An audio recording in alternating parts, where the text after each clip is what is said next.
Hallelujah. Bless the Lord. That's okay. That's what red line is. It shouldn't be on.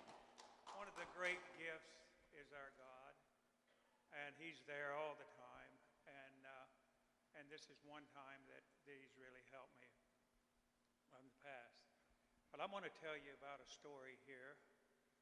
It happened maybe 4 or 5 years ago, and it changed my life. And I think this is the time. I think the good Lord let me speak today, took it away from me so I could say a few words. I don't know how everyone, everyone has the mind, and sometime like mine, I have a burden I've carried decades, and decades. This burden is the one that you cannot talk to a pastor, you can't talk to anyone, and you'll go with your grave with it. And mine, sometimes it would come to the surface. I'd be reading something or somebody would say something or do something, and it'd come forward. And my wife would say, uh-oh, you're in that mood again. And sometimes it lasts 15 minutes, 20 minutes, maybe 2 hours. But we found one way that we get out of it is by praying. The other thing is whatever happened, we would make something funny out of it. And that's the way we've been. But I'd like to tell you what happened here. I was working out here in the hallway, and fixing something. I'm not going to go into detail because I don't want you to track this person down. But anyway, I was out there in the hallway working on something I needed apart, and I thought, well, I'll just leave my tools going up the steps to the balcony and go up Lowe's and get it and fix it tomorrow. So that's what I did, and I went up to Lowe's, came back out of Lowe's, and there was a wreck. I was going to go down to Miamisburg to the post office, couldn't turn left, so they directed us to the right, and I came back down, so I just came right back to the church again, went by the church and got up there at Moraine. And then I thought, well, maybe I need them tools. So I turned around and came back. Came in the door, turned off the alarm, got halfway down and the doorbell rang. I ran out, went back around there, couldn't find nobody. Then they started scratching on the door here. And each time I'd go and nobody was there. So I thought it was some of the kids coming through, because the kids come through here all the time. So I decided, that's all right. So I came down and started to pick up my tools, and there was a scratch on the door. And this guy, I opened the door, and he said, I'm the guy, you're going to have a concert here, and I'm the forward guy. And he said, I said, well, usually you don't come to the day of the concert. He said, yeah, but something told me to come early. So I've been checking Dayton out and said, I've seen a car here, and so I decided to come in here and said, would you show me around and tell me something about this place when we come in? I said, sure. Now I need some help. I'd like all the lights out and the doors closed.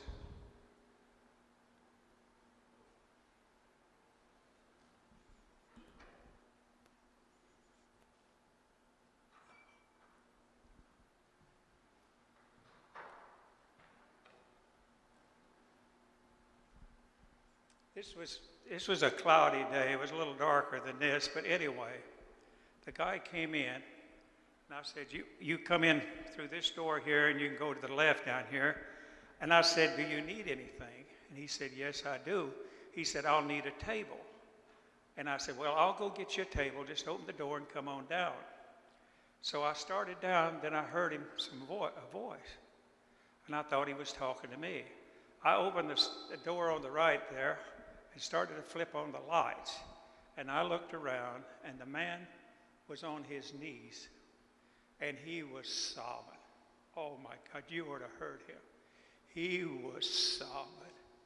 And he was crying out to Jesus. He was really screaming, crying out to Jesus. Now this man, I'd say, was about 28 years old. And he kept screaming and crying and talking to Jesus. And I reached over to turn on the light, and it felt like somebody just gently pushed my hand down. So I stood there, and this man started talking. And he was telling about his life. And he said, my life is like a vase. He said, I dropped it. Said it went into pieces. And said, I worked for years putting them pieces back together. And he was crying to Jesus. And he said, I want you to know, Jesus, I put it back together, but the cracks are still there. And it's falling apart again. He told me after this that when he came in, he stumbled. And he reached to the back of the pew back there and pulled himself up. And when he did, the cross moved all the way over to him and standing right in front of him. Now he's on his knees and he's rocking back and forth. And he told me he had to look to the top of the cross. So he was looking at the top of the cross. And as he did, he said the blood started moving. The cross. And and this was afterwards, but he sat there and he was crying and he was screaming. Not screaming, but he was sobbing his heart out. And he was telling his life history. But what was really something, after almost 50-some years, he brought up a part of my life. My life he brought up. And I couldn't believe it.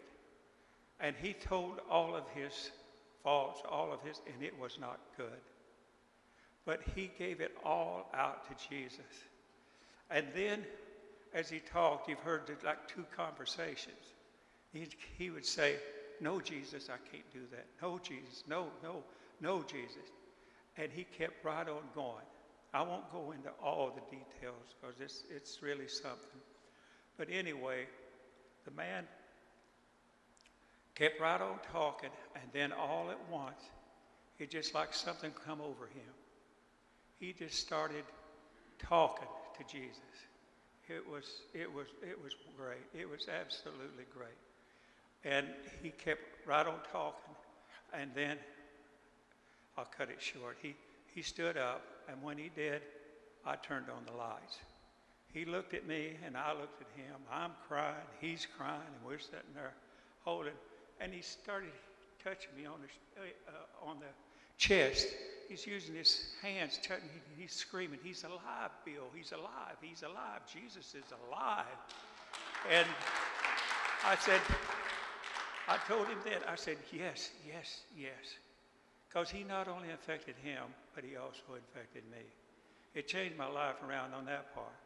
Well, he also said, Bill said, for as long as you live, never let the light go out on this cross. You can see it now. It's a beautiful cross. And I said, I promise. I'll try my best to make sure that light's on. So he was here. We sat here for a long time and talked. And I told him, I said, can I tell this story? He said, I would rather you just let it go and let me see how my life goes, and I'll call you or whatever. And that's why over the years I would never call. But every time I'd try to talk about it, I'd cry. So I'm really cutting it short. But this man was really something. Now, I want you to look at this cross. I don't know if you've ever been here when of the evening on a concert. This cross is dark. You can't hardly see it. It's dark. The next day, I was at the concert, and I got sick, and I couldn't come in. Francis came to the concert.